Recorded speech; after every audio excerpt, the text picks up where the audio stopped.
Hello everyone. In this video, we are going to talk about the first derivative finite difference formulas, and I can extend it to second order or higher order derivatives. But first, we want to know that what formulas are available for finite difference first derivative. Well, if you watched some of my videos under playlist Engineering Mathematics, when I talked about numerical differentiation, you probably have seen these three formulas: forward difference, backward difference, and central difference, right? So at any point, you calculate the derivative by subtracting the value of the function at the next point minus current point divided by the step size. Backward, you subtract the point from previous point, and central, you subtract the point after and before divided by 2 times the step size. And you can show that the central difference is more accurate than the two other ones, right? So this one has order of h2 for the error. When you approximate, these two have order of h, and typically h is a smaller number than 1, so when you square it, it is going to be smaller.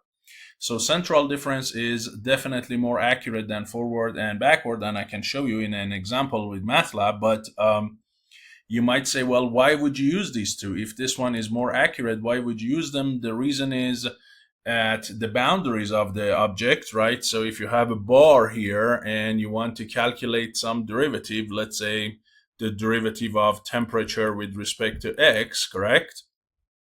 So if f here is that temperature and x here is the location, if you want to calculate this derivative at this very first point, so this is x0 and this is x1 and x2 all the way to xn, clearly at the point x0, you don't have a data before that, right? You don't have f at x minus 1, so you cannot use the central. And similarly the backward, but the forward you can do. So at this point, you have to approximate it only by the forward difference and say this is t at x1 minus t at x0 divided by h, where h is this distance here. Okay, and clearly you see that the forward difference works, right?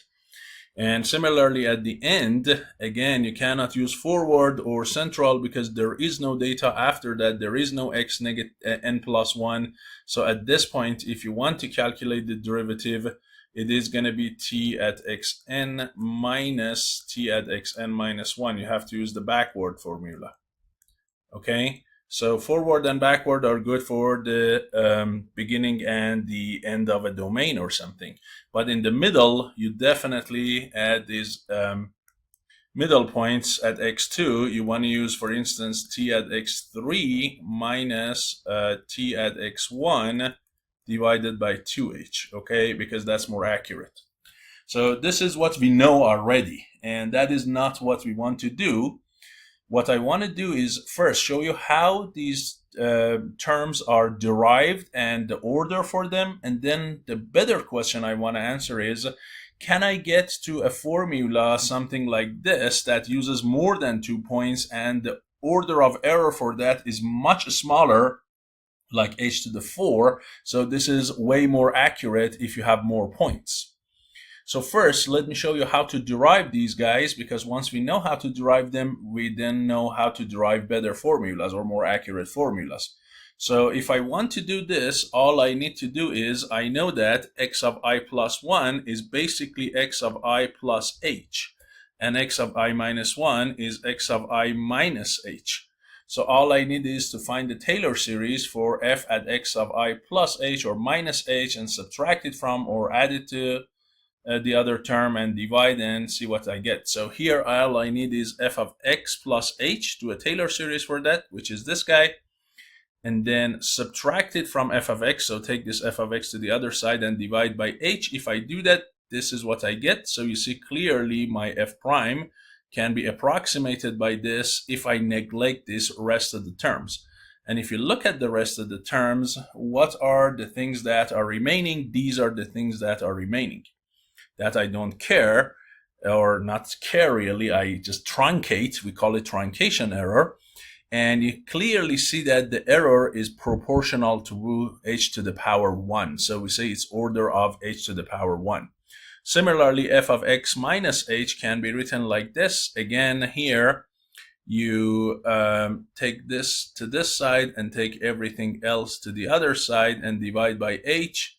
So you get this formula. Again, you see this one can be used as an approximation of f prime if we neglect this. And again, you see this remaining term is again of order h, or h to the power 1. Good. So you see the forward and backward, very easy to derive. Now I can do a similar thing on the central one. All I need to do is this time I'm gonna subtract basically this one here. If I call this dollar and I call this double dollar, all I need is to subtract dollar from the double dollar, or double dollar from the dollar. And if I do that, f of x plus h minus h, what's going to happen?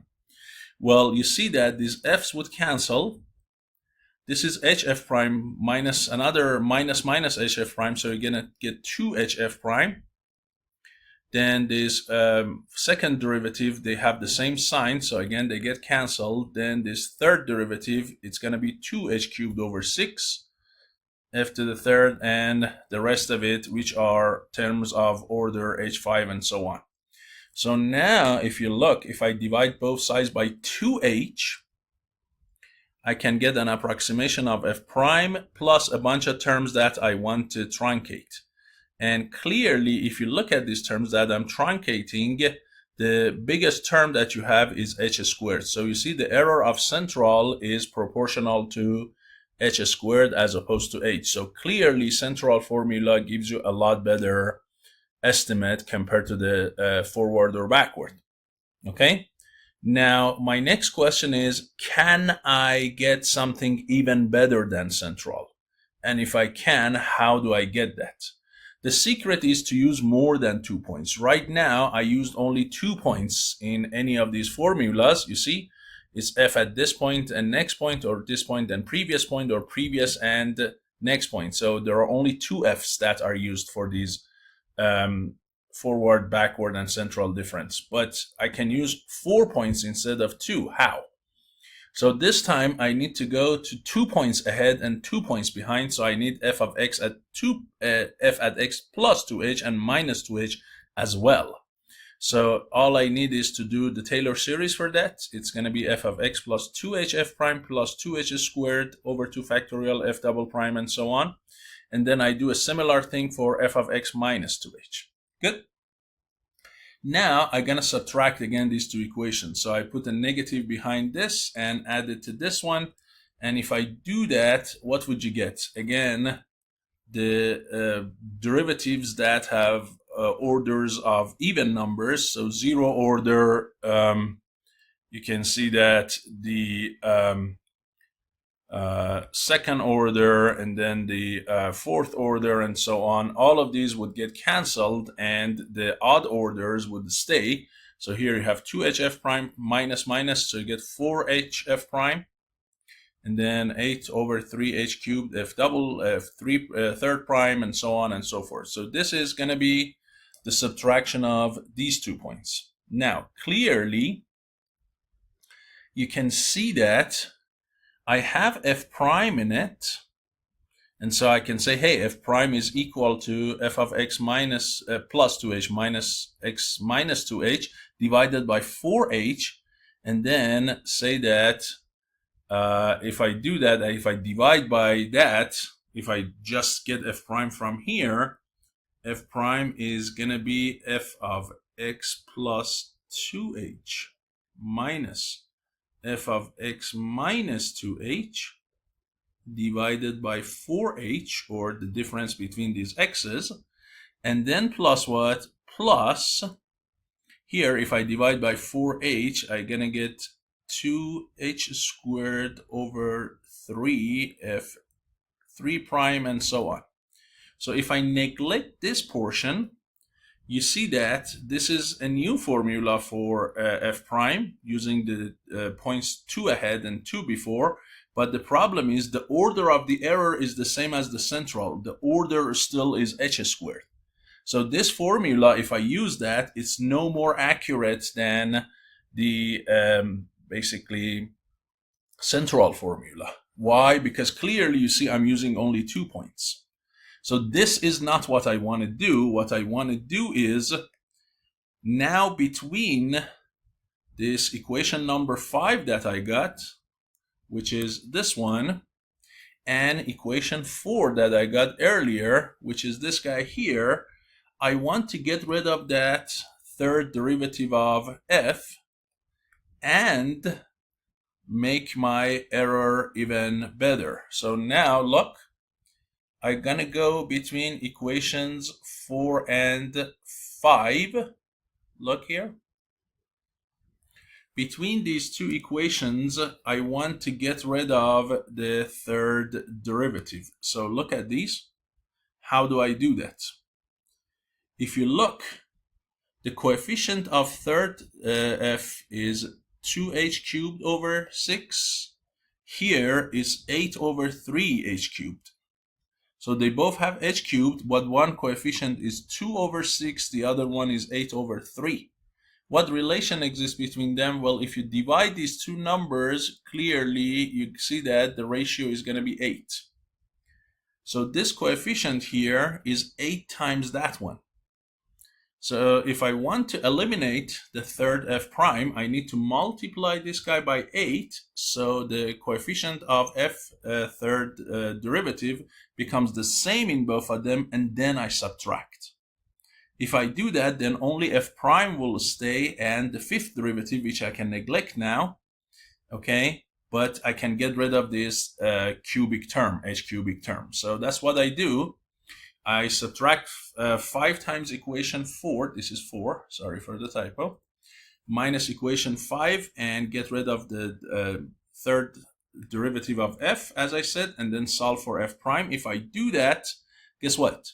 My f prime is going to be this guy here, which has now 4 points in it, negative of f at 2x ahead plus 8 times f at 1x ahead minus 8 times f at previous x plus f at x at 2x ahead, 2x previous, okay, 2 previous x's, two steps before. And the good thing is now the remaining terms that I truncate, if you look at the order of the error, is h to the 4. So I could jump from h squared to h to the 4. In other words, the accuracy of this formula that has 4 points in it is absolutely what? More, it's a lot higher than the central formula. So this is my new formula, equation 6, f prime, we're going to use these 4 points, we're going to use this formula, and error of it is order 4. Okay? Now, before I demo all of this to you in a MATLAB code, I want to tell you something interesting. What is that? Let's look at the coefficients in these equations, see if you find some interesting pattern in them. Let's look at the coefficients in the numerator and the denominator, see if you can see something interesting. So clearly here, the difference between this point and this point is 1h, so we divided by h. The same thing for here. The difference between this point and this point is 2h, so we divided by 2h, okay? Also, if you look at the coefficients here, this is positive 1, this is negative 1. So sum of the coefficients in numerator is 0. The same thing goes here, and the same thing goes here. So you see sum of the coefficients in numerator is 0, and the coefficient in denominator depends on the distance between these points that I'm using, yeah? Now let's look at this one. Does it work for this case? Well, let's take a look here. Now, in this case, that's not exactly correct because the distance between the furthest points from each other, x plus 2h and x minus 2h, this is just 4h, but this is 12h. So that is not necessarily the case here, but one thing is the case. What is it? Look at these coefficients here. So this is negative 1, that's positive 8, that's negative 8, that's positive 1. Sum of these coefficients is always 0. Sum of these coefficients is always 0, but that one is clearly what? Clearly not 12. So that one, we cannot just say this is some of these points further away from each other or so, but clearly some of these coefficients is 0. So that you need to take a look at it. And now you might say, well, can I get even more accurate points that this order is h to the 6 instead of h to the 4? Yes. This time you need to go at even one step further. So you need to calculate f at x plus 3h and then minus 3h. Okay. And then subtract these two from each other. Then do something similar, as I said, for 2h and negative 2h, which I already did, and then one for plus h and minus h, which again I did. So the only thing that you need to find is this one. Find this. Now this is going to be a function of f prime and f third and f fifth and f seventh, and the same thing for all of these. And then what? Between the three equations that you get, if you call them equation 1, 2, 3, between them, you need to not only eliminate f third prime that you have,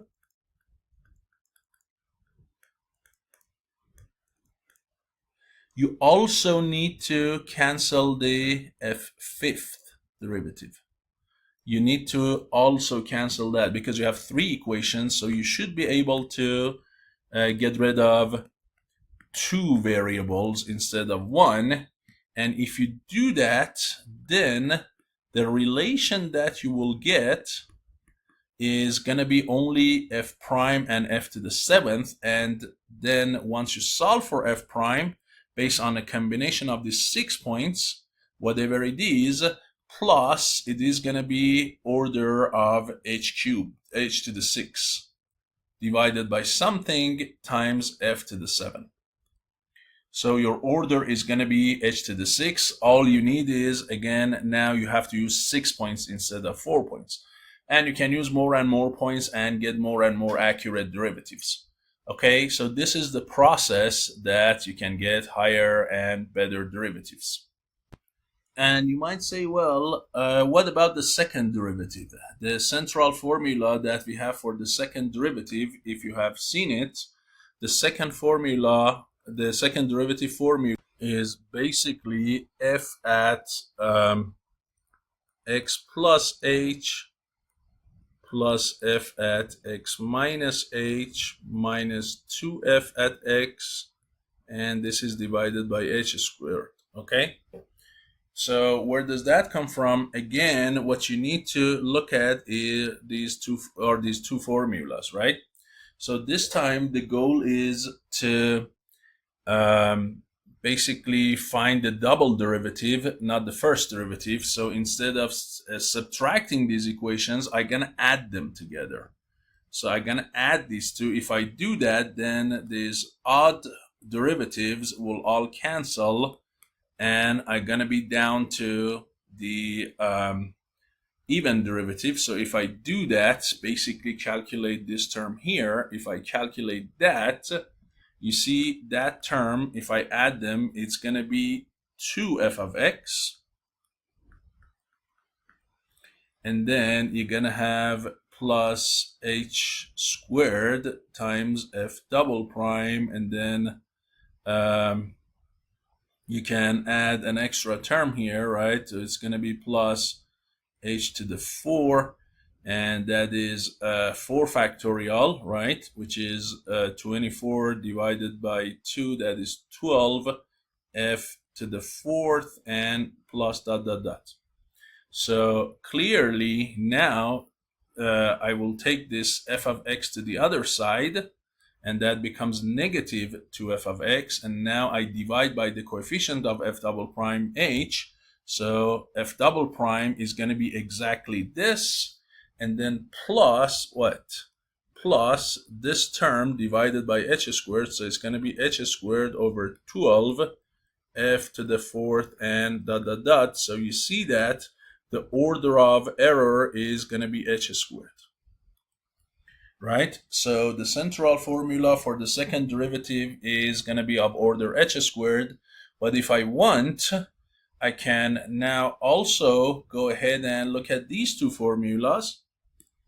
And in these formulas, if I add these two together again, these guys would go away. And again, you're going to get 2f of x, and you're going to get 2h, basically, or 4h squared f double prime, and then the fourth derivatives. So now the goal is I would get rid of this fourth derivative between these two and this previous one that I got. And when I do that, now my order jumps from h squared to h to the 4. Okay, so I can get more accurate second derivative approximations by using 4 points instead of 2 points, and get my estimates to be better and better. Okay, and this is basically the essence of this finite difference approximation. All you do is Taylor series. So when you say, hey, where do I use that Taylor series that I learned in calculus? Here we go. That is one of the places. Now, let me show you a demo in MATLAB. So here is a sine function, a function that I know is exact derivative for comparison of accuracies. And I'm gonna do the forward difference, the central difference, and this new formula, which is h to the 4. And then I also have exact derivative, so I can calculate the absolute error, and then I'm going to show them on a logarithmic scale. Okay, so let's go ahead and do that. And this is what you can see here, right? So you clearly can see that the forward difference, if you look at the order of the absolute error, it is between 10 to the 0 and 10 to the negative 1. Central is about 10 to the negative 2, and this new guy is between negative 3 to negative 4, 10 to the negative 4. So you see that the accuracy is definitely much better here. The other thing that you need to pay attention to is that this absolute error for these different methods is plotted against h, against the step size. So as you can see, when the step size is small, the difference, it gets smaller and smaller, like 1 over 1/10,000. The error gets bigger and bigger. But as the step size becomes small, so here the step size is like 2, right? Because that's 1, and this is like 3, sorry, it's about 3, which is very big. Now there is not too much of a difference, especially between this new formula and the central, right? So these are only good when h is less than 1. When h is less than 1 means on this side, this is 1. On this side, that's where a squared and fourth power are smaller than the linear power, or power 1, and the order gets smaller and smaller. So you really want to make sure that your step size is small if you want to see the conclusion that we made by saying that one of them is more accurate than the other one. This is only for h less than 1. So hopefully this video was useful to you, and I'm going to see you in the next lecture. Thank you.